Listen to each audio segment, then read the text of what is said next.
তুমি আমাকে দায়ী করছো, তাই না আদিত্য? আমাকে অপরাধী ভাবছো তুমি? এটা তোমাকে নিয়ে ভাববার সময় নয়, এটা তুমি বুঝতে পারছো না পরমা। আর বিশেষ করে আমি তোমাকে নিয়ে কি ভাবছি সেটা নিয়ে তো ভাববার নয়। আমি কিছু বলিনি আদিত্য, বিশ্বাস করো, আমি তোমার দাদা ভাইকে কিচ্ছু বলিনি।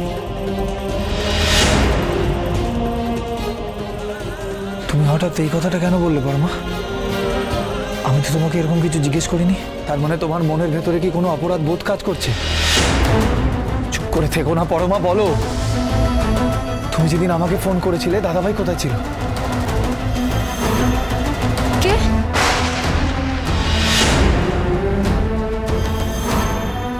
জানি না, আমি জানি না। মনে করো পরমা, মনে করে বলো। সেদিন কাল রাত্রি ছিল আদিত্য, আমরা মুখোমুখি হয়নি। আমি কি করে বলবো? তাহলে পরের দিন ভোরবেলা দাদাভাই ডিউটিতে কেন চলে গেল? চুপ করে থেকো না পরমা, বলো। আমি জানি না আদিত্য, আমি সত্যি বলছি, আমি জানি না। তোমার দাদাভাই অন্য কোথাও থেকে কিছু জেনেছে কিনা আমার কোনো ধারণা নেই। আমি কিছু জানি না। ধারণা নেই? তোমার একবারও মনে হয়নি পরমা?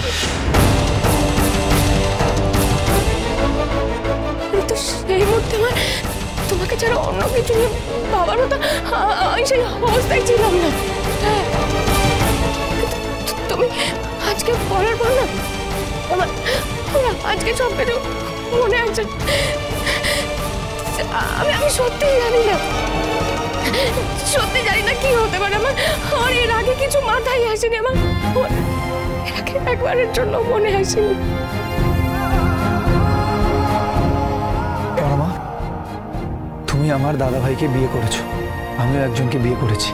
হ্যাঁ, আমি তোমাকে কথা দিয়েছিলাম সারা জীবন বন্ধুর মতন তোমার পাশে থাকবো, আর আমি সেই কথাও রাখবো। কিন্তু পরমা, এই কথাটাও মনে রেখো, তোমার জন্য যদি আমার দাদা ভাইয়ের কোনো ক্ষতি হয়ে থাকে তাহলে আমি তোমাকে কোনোদিনও ক্ষমা করব না।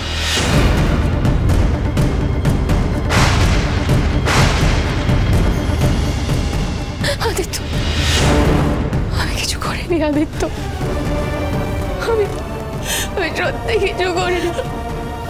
আমার কি ছিল, আমি কিছু করিনি। তুই ঠাকুরকে ডাক, আমরা যেন কোনো চমৎকারের বলে ফিরে আসে। তুই ঠাকুরকে ডাক না, আমরা যেন ফিরে আসে। অনুরাগের ছোঁয়া সোম থেকে রবি প্রতিদিন রাত 9:30টায় স্টার জলসায় ও জিও হটস্টারে।